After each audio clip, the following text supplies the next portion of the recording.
Welcome to Money Management Channel. மார்க்கெட்ல இப்ப large cap companies பர்టిక్యులரா இந்த ப்ளூ சிப் கம்பெனின்னு சொல்ற நிஃப்டி 50ல இருக்கிற கம்பெனிஸ் எல்லாமே வந்து ஓரளவுக்கு நல்ல கரெக்ஷன் ஆயிருக்கு. இந்த கரெக்ஷனை பயன்படுத்தி FIA சரி DIA சரி LIC இந்த மாதிரி இவங்க குவாலிட்டியான கம்பெனிஸ்ல நல்ல இன்வெஸ்ட்மெண்ட்டை வந்து பண்ணிக்கிட்டு இருக்காங்க.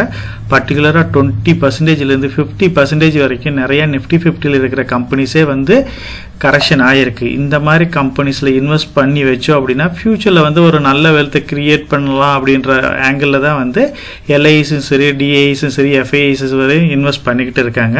அந்த மாதிரி நல்ல கரெக்ஷனை கொடுத்துருக்கிற கம்பெனிஸ் என்னென்ன எதில் நம்ம ஃபோக்கஸ் பண்ணலாம் அப்படிங்கிறத அனலைஸ் பண்ணிட்டு பர்டிகுலராக நெக்ஸ்ட் இயரில் பார்த்தீங்க அப்படின்னா ஒரு மிட் கேப் கம்பெனிஸ் ஒரு டாப் ஹை கம்பெனிஸ் வந்து நல்லா பர்ஃபார்ம் பண்ணுறதுக்கு நிறைய பாசிபிலிட்டிஸ் இருக்குது அப்படின்னு எக்ஸ்பர்ட்ஸ் சொல்லியிருக்காங்க. அது என்னென்ன கம்பெனி அப்படிங்கிறதையும் இந்த வீடியோலேயே நம்ம டீட்டெயிலாக டிஸ்கஸ் பண்ணலாம்.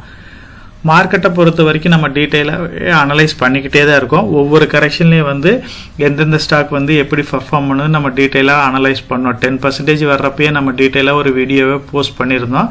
மார்க்கெட்டை பொறுத்த வரைக்கும் ஃபாலோ ஆகிற ஸ்டாக்கை மட்டும் ஃபோக்கஸ் பண்ணாதீங்க. ஸ்டேபிளாக இருக்கிற ஒரு சில குவாலிட்டியான கம்பெனியை வந்து அக்வயர் பண்ணுறதுக்கு நல்ல ஆப்பர்ச்சுனிட்டியாக யூஸ் பண்ணுங்க அப்படின்ற மாதிரி நம்ம டிஸ்கஸ் பண்ணியிருந்தோம்.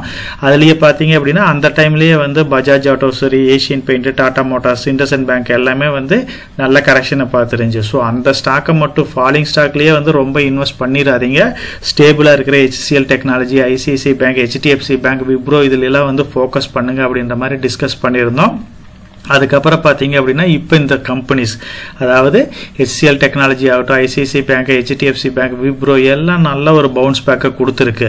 ஸோ ஃபாலிங் ஸ்டாக் வந்து பார்த்தீங்க அப்படின்னா ஓரளவுக்கு ஃபால் ஆகினாலும் இப்போ வந்து ஓரளவுக்கு எல்லாமே டீசெண்டான ப்ரைஸில் அதாவது இண்டஸ்ட்ரி பிக்கு ஈக்குவலாக ஒரு சில கம்பெனிஸ் எல்லாமே கிடைக்க ஆரம்பிச்சிருச்சு. அதனால இந்த டைமில் வந்து நம்ம வந்து ஒரு அளவுக்கு வேல்யூஷனில் இருக்கிற ஸ்டாக்ஸை வந்து அந்த ஆப்பர்ச்சுனிட்டியை நம்ம யூஸ் பண்ணிக்கலாம். மார்க்கெட்டை பொறுத்த வரைக்கும் நிஃப்டி 50ல இருக்கிற கம்பெனிஸ் அதாவது நான் வந்து இப்போ ஷார்ட் லிஸ்ட் பண்ணியிருக்கேன். இந்த நிஃப்டி 50ல இருக்கிற கம்பெனிஸில் வந்து ஒரு 15 கம்பெனிஸ் வந்து பார்த்தீங்க அப்படின்னா 20%க்கு மேலே 50% வரைக்கும் நல்ல கரெக்ஷன் ஆயிருக்கு. இதில் முக்கியமான கம்பெனிஸ்னு பார்த்தீங்க அப்படின்னா ரிலையன்ஸ் இருக்குது, FMCGயை பொறுத்த வரைக்கும் HUL இருக்குது, பிரிட்டானியா இருக்குது, டாடா கன்சூமர் ப்ராடக்ட் இருக்குது, அதானி குரூப்பை பொறுத்த வரைக்கும் அதானி போர்ட்ஸ் இருக்குது, அதானி என்டர்பிரைசஸ் இருக்குது. அதுக்கப்புறம் பார்த்தீங்க அப்படின்னா டாடா குரூப்பை பொறுத்த வரைக்கும் டாடா மோட்டார்ஸ் இருக்குது, டாடா கன்சூமர் இருக்குது, ஆட்டோ செக்டரை பொறுத்த வரைக்கும் ஹீரோ இருக்குது, பஜாஜ் இருக்குது. பெயிண்ட் செக்டரை பொறுத்த வரைக்கும் ஏஷியன் பெயிண்ட் வந்து ஒரு நல்ல கரெக்ஷனை பார்த்துருக்கு. அதுக்கப்புறம் பேங்கிங் செக்டரில் வந்து இண்டஸ்இண்ட் பேங்க் வந்து ஒரு நல்ல கரெக்ஷனை பார்த்துருக்கு. ஸோ இந்த கம்பெனிஸ் எல்லாம் ஒரு சில ஆப்பர்ச்சுனிட்டியை வந்து இப்போ நமக்கு கொடுத்துட்டு தான் இருக்கு. மார்க்கெட்டை பொறுத்த வரைக்கும் இப்போ நம்ம வந்து ஏஷியன் பெயிண்ட் வந்து ஒரு ஹெவியான ஃபாலோ பார்த்துருக்கு. இப்போ ரீசெண்ட் டைமில் வந்து LIC கூட அவங்களோட ஸ்டேக் வந்து 5% இருந்தது, இப்போ 2% ரைஸ் பண்ணி 7% மாற்றிருக்காங்க. ஸோ ஏஷியன் பெயிண்ட் வந்து இப்போ இண்டஸ்ட்ரி பிக்கு ஈக்குவலாக ட்ரேட் ஆன காரணத்தால் LIC வந்து ஒரு நல்ல ஒரு பல்கான இன்வெஸ்ட்மெண்ட்டாக கொடுத்துருக்காங்க. இப்போ இது வரைக்கும் லாஸ்ட் 3 இயர்ஸில் இல்லாத ஒரு லோவை வந்து ரீச் பண்ணியிருக்கு. இதை ஆப்பர்ச்சுனிட்டியாக யூஸ் பண்ணி LIC வந்து ஒரு பல்க் இன்வெஸ்ட்மெண்ட்டை வந்து இதில் இன்வெஸ்ட் பண்ணியிருக்கிறாங்க. மார்க்கெட்டை பொறுத்த வரைக்கும் நம்ம இப்போ டீட்டெயிலாக டிஸ்கஸ் பண்ண மாதிரி ஆட்டோ செக்டரை பொறுத்த வரைக்கும் பஜாஜ் ஆட்டோ வந்து ஒரு நல்ல ஸ்ட்ராங்கான ஒரு ஸ்டாக்காக தான் இருந்துச்சு. இந்த ஃபாலில் வந்து ரொம்ப ஓவர் வேல்யூஷன் இருந்ததுனால இந்த ஸ்டாக்கு வந்து நல்ல கரெக்ஷன் ஆகிருக்கு. இண்டஸ்இண்ட் பேங்கை பொறுத்த வரைக்கும் பார்த்தீங்க அப்படின்னா அவங்க மைக்ரோ ஃபினான்ஸுக்கு கொஞ்சம் ரிசர்வ்ஸ் ஜாஸ்தி அலோகேட் பண்ணதுனால இந்த ஸ்டாக் வந்து ப்ராஃபிட் வந்து அந்த அளவுக்கு கொடுக்க முடியாமல் போனதுனால இதுவுமே நல்ல ஃபாலாக பார்த்துருக்கு. டாடா குரூப்பை பொறுத்த வரைக்கும் டாடா கன்சூமரும் சரி டாடா மோட்டார்ஸும் வந்து ஹெவியாக ஃபால் ஆயிருக்கு. FMCG ஸ்டாக்ஸ் இது மட்டும் கிடையாது, பிரிட்டானியாவாகட்டும் நெஸ்லே ஆகட்டும் அதேமாதிரி HUL எல்லா ஸ்டாக்குமே நல்ல கரெக்ஷனை பார்த்துருக்கு. ஏன்னா நெக்ஸ்ட் குவார்ட்டரும் சரி இப்போ வந்த குவார்ட்டர்லி ரிசல்ட்ஸும் FMCG வந்து அந்தளவுக்கு மார்ஜினை கொடுக்காது அப்படிங்கிறதுனால இந்த FMCG செக்டர் ஸ்டாக்ஸ் எல்லாமே வந்து கரெக்ஷன் ஆகிருக்கு. ஏஷியன் பெயிண்ட்டும் வந்து நல்ல கரெக்ஷன் ஆகிருக்கு. ஸோ இவங்க வந்து இப்போ பிர்லா ஊப்ஸ் வந்து நல்ல ஒரு மார்க்கெட் பிளேஸ் பிடிக்கும் அப்படிங்கிற ப்ரிடிக்ஷனில் வந்து இந்த ஸ்டாக்கு வந்து நல்ல கரெக்ஷன் ஆகிருக்கு. அதானி குரூப்பை பொறுத்த வரைக்கும் நம்ம மேக்ஸிமம் வந்து எந்த ஸ்டாக்கே ட்ராக் பண்ணுறதில்ல. இப்போ பார்த்தீங்க அப்படின்னா அதானி என்டர்பிரைஸும் அதானி போர்ட்டும் வந்து ஒரு நல்ல ஃபாலோ பார்த்துருக்கு. இப்போ ரீசெண்ட் டைமாக வந்து அதானி நியூஸில் இருந்து அதானி போர்ட்டும் வந்து நல்ல கரெக்ஷனை பார்த்துருக்கு. ஸோ அதானி குரூப்லேயே வந்து ஒரு சில ஸ்டாக்ஸ் வந்து நம்ம கன்சிடர் பண்ணலாம் அப்படின்னா என்னோட பாயிண்ட் ஆஃப் வியூவில் நான் அதானி போர்ட்டை மட்டும் ஒரு ஷார்ட் டைம் ப்ராஃபிட்டுக்கோசரம் கன்சிடர் பண்ணுவேன். ஸோ இப்போ ரீசெண்ட் டைமில் பார்த்தீங்க அப்படி அதானி போர்ட்டை மட்டும் நான் கன்சிடர் பண்ணேன். இப்பயும் வந்து அது ஒரு நல்ல ரிட்டர்னை கொடுத்துருக்கு ஒரு 10%க்கு பக்கமாக. ஸோ இது வந்து நான் லாங் டைம் பாயிண்ட் ஆஃப் வியூல ஹோல்ட் பண்ற ஐடியா இல்ல. ஒரு சின்ன ரெக்கவரி அதோட பழைய ஹைக்கு வந்துச்சு அப்படின்னா இல்ல பழைய பிரைஸ்க்கு வந்துச்சு அப்படின்னாவே ஒரு 20% நமக்கு ப்ராஃபிட் கிடைக்கும். அப்போ வந்து நம்ம எக்ஸிட் பண்ணிடலான்னு அந்த பாயிண்ட் ஆஃப் வியூல வந்து நான் அதானி போர்ட்டை மட்டும் நான் கன்சிடர் பண்ணி ஒரு 10% வந்து இப்போ ப்ராஃபிட்ல தான் இருக்கு. இப்போ நம்ம டிஸ்கஸ் பண்ண ஸ்டாக்ஸை பொறுத்த வரைக்கும் மார்க்கெட்ல நம்ம கன்சிடர் பண்ண வேண்டிய ஸ்டாக்ஸ் அப்படின்னு பாத்தீங்க அப்படின்னா டாடா மோட்டார் இருக்கு. ஸோ டாடா மோட்டாரை பொறுத்த வரைக்கும் கூடிய சீக்கிரம் வந்து ஸ்பிளிட் வரும்.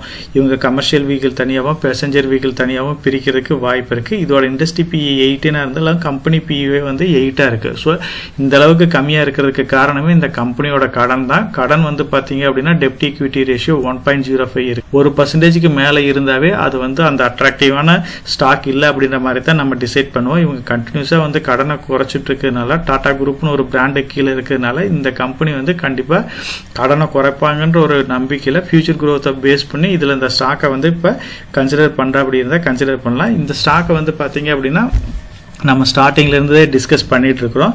400 அந்த ரேஞ்சில இருந்தே பாத்தீங்க அப்படின்னா ஒரு டீசென்டான பிரைஸ்ல இருக்கு அப்படின்ற மாதிரி நம்ம டிஸ்கஸ் பண்ணோம். ஆட்டோ செக்டர்ல வந்து ஒரு குவாலிட்டியான கம்பெனி வந்து நமக்கு வேணும் அப்படின்னா டாடா மோட்டாரை வந்து நீங்க லாங் டர்ம் பாயிண்ட் ஆஃப் வியூல கன்சிடர் பண்ணலாம். இண்டஸ்இண்ட் பேங்கை பொறுத்த வரைக்கும் இன்னுமே இது கீழே போறதுக்கு நிறைய வாய்ப்பு இருக்கு.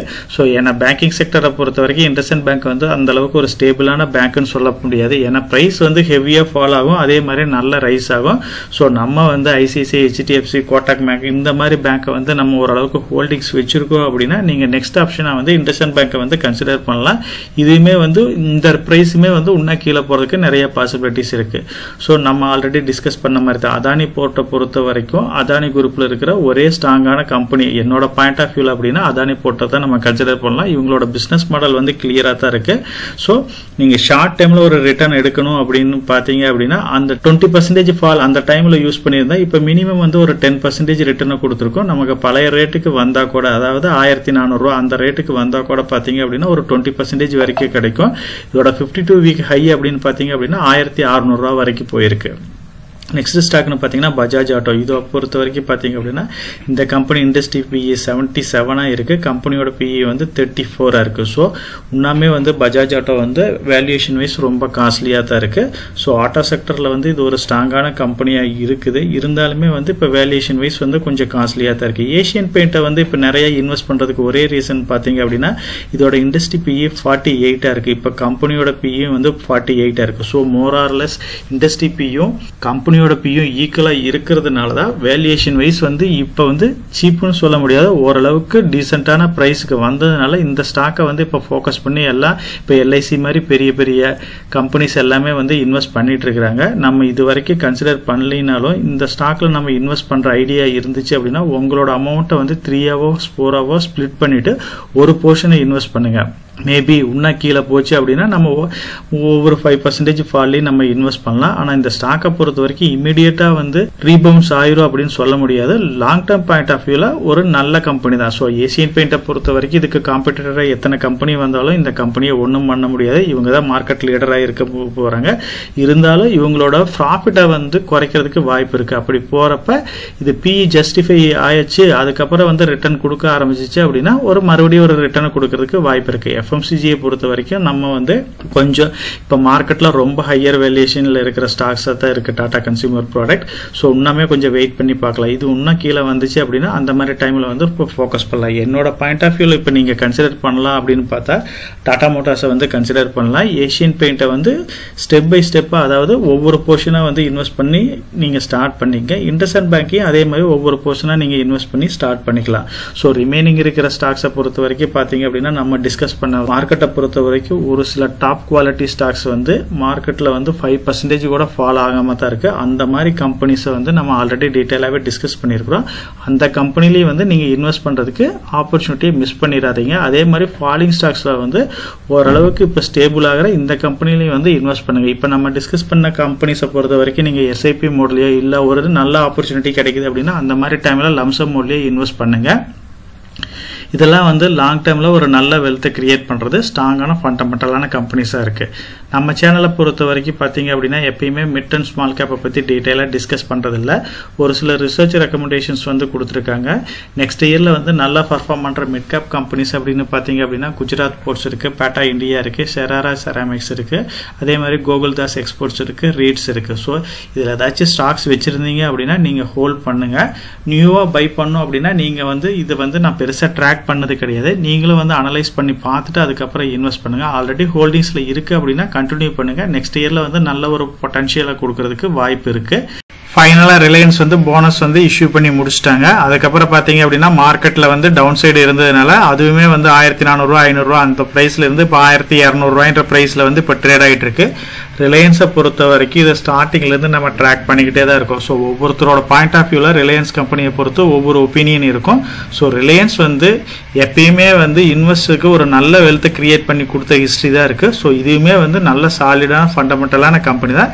இப்போ வந்து பார்த்தீங்க அப்படின்னா ஓரளவுக்கு கரெக்ஷன் ஆகி நல்ல டீசென்டான ப்ரைஸில் தான் ட்ரேட் ஆகிட்டு இருக்கு. இந்த கம்பெனியை பொறுத்த வரைக்கும் பார்த்தீங்க அப்படின்னா இப்போ வந்து ஹெவியாக எஃப்ஐஐஸ் வந்து இன்வெஸ்ட் பண்ணிக்கிட்டு இருக்கிறாங்க. லாஸ்ட் டிசம்பர் மந்தில் பார்த்தீங்க அப்படின்னா எஃப்ஐஐ வந்து ஹெவியாக இன்வெஸ்ட் பண்ண கம்பெனிஸ் அப்படின்னு பார்த்தீங்க அப்படின்னா ரிலையன்ஸும் HDFC பேங்க்கும் தான் இருக்கு. ஸோ அந்த வகையில் ரிலையன்ஸோட growth வந்து எக்ஸலண்ட்டாக தான் இருக்கு. இவங்க வந்து நம்பர் ஆஃப் பிஸ்னஸ் இருந்தாலும் எல்லா பிஸ்னஸ்லையுமே நல்ல ஒரு இம்ப்ரூவ்மெண்ட்டை கொண்டுட்டு வந்துகிட்டே தான் இருக்காங்க. கூடிய சீக்கிரம் இந்த கம்பெனியிலிருந்து பார்த்தீங்க அப்படின்னா ஜியோ ஐபிஓ வர்றதுக்கு, ரிலையன்ஸ் ரீட்டைல் ஐபிஓ வர்றதுக்கு நிறைய வாய்ப்பு இருக்கு. ஸோ இப்போ வந்து ஒரு அட்ராக்டிவான ப்ரைஸ் 1200 ப்ளஸில் தான் ட்ரேட் ஆகிட்டு இருக்கு. இண்டஸ்ட்ரி PE 22 இருந்தாலும் கம்பெனி PE 25 லெவலில் தான் இருக்கு. ஓரளவுக்கு டீசென்டான வேல்யூஷனில் தான் இப்போ இருக்கு. லாங் டேர்ம் பாயிண்ட் ஆஃப் வியூல டெஃபினட்டா வந்து இந்த கம்பெனியை வந்து நம்ம ஃபோக்கஸ் பண்ணலாம். இதோட 52 வீக் ஹை அப்படின்னு பார்த்தீங்க 1600 போயிருக்கு. லோ வந்து 1200 இருக்கு. இப்போ அதுல இருந்து பார்த்தீங்க அப்படின்னா ஆல் டைம் லோவுக்கு பக்கமாக தான் ட்ரேட் ஆகிட்டு இருக்கு. இந்த கம்பெனியை பொறுத்த வரைக்கும் நீங்கள் லாங் டேர்ம்லையும் சரி நெக்ஸ்ட் வரப்போகிற இயர்ஸில் வந்து நிறைய ஐபிஓஸ் இது வழியாக ரிலையன்ஸ் வழியாக வர்றதுக்கு வாய்ப்பு இருக்குது. ஸோ ஒரு நல்ல ரிட்டர்னையும் கொடுக்கறதுக்கு வாய்ப்பு இருக்குது. ஆப்பர்ச்சுனிட்டி, அதாவது இது வரைக்கும் நீங்கள் இந்த ஸ்டாக்கை கன்சிடர் பண்ணல அப்படின்னா இந்த ஸ்டாக்லேயும் வந்து நீங்கள் இன்வெஸ்ட் பண்ண ஸ்டார்ட் பண்ணிடுங்க. ஃபியூச்சர் growth நல்லா தான் இருக்கும் இந்த கம்பெனியை பொறுத்த வரைக்கும். நம்ம சேனலை பொறுத்த வரைக்கும் நம்ம சேனலை வந்து சப்ஸ்கிரைப் பண்ணிட்டு ஒரு 50% பார்க்குறாங்க. சப்ஸ்கிரைப் பண்ணாமல் ஒரு 50% பார்த்துட்டு இருக்கிறாங்க. சப்ஸ்கிரைப் பண்ணாத ஃப்ரெண்ட்ஸ் நம்ம சேனலை வந்து சப்ஸ்கிரைப் பண்ணி சப்போர்ட் பண்ணுங்கள். நான் ஒரு செபி ரிஜிஸ்டர்ட் அட்வைசர் கிடையாதுங்க. நம்ம சேனலில் போடுற வீடியோக்கள் எல்லாமே வந்து பார்த்தீங்கன்னா எஜுகேஷனல் ஆர் இன்ஃபர்மேஷன் பர்பஸ்க்கோசரம் போஸ்ட் பண்ணுற வீடியோக்கள் தாங்க. இன்வெஸ்ட்மெண்ட்னா கண்டிப்பாக ரிஸ்க் இருக்கும். அதனால் நீங்கள் உங்கள் ஃபினான்ஷியல் அட்வைசர்கிட்ட டிஸ்கஸ் பண்ணியோ இல்லை நீங்களாக ஓன் டிசிஷன் எடுத்தோ இன்வெஸ்ட் பண்ணுங்கள்.